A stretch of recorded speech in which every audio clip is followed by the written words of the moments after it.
Welcome to the Tech Egg. Don't get scrambled. Enjoy the video. In this video, I will explain how to play Roblox with high frames per second on mobile. First, ensure your mobile device supports a high refresh rate, ideally 120 Hz or more, by checking your display settings. While Roblox Mobile typically caps frames at 60 per second, optimizing your device and in-game settings can significantly enhance smoothness. We will explore several methods to push your mobile Roblox experience to its absolute performance limit. Once you are in a Roblox experience, tap the Roblox icon in the top left corner to open the menu. Navigate to the Settings tab and locate the graphics options. Crucially, switch the graphics mode to manual from automatic. Then, slide the graphics quality all the way down to its lowest setting. This reduces visual complexity, allowing your device to render frames much faster. Also, consider turning off Reduce Motion and activating Performance Stats to see your real-time frame rate.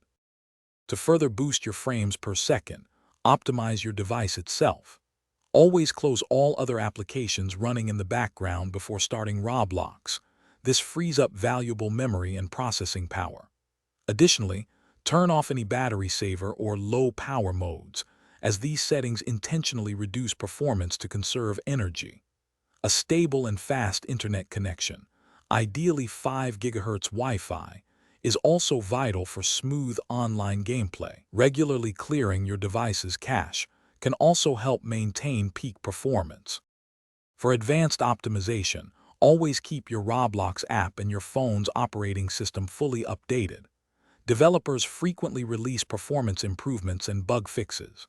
Some users also find success with third-party game booster applications, which can help manage system resources, though results vary.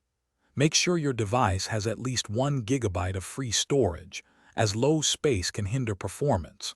Finally, avoid charging your device during gameplay, as this often leads to overheating, which can significantly throttle your frames per second. Thanks for watching. Consider subscribing if I helped unscramble your problems.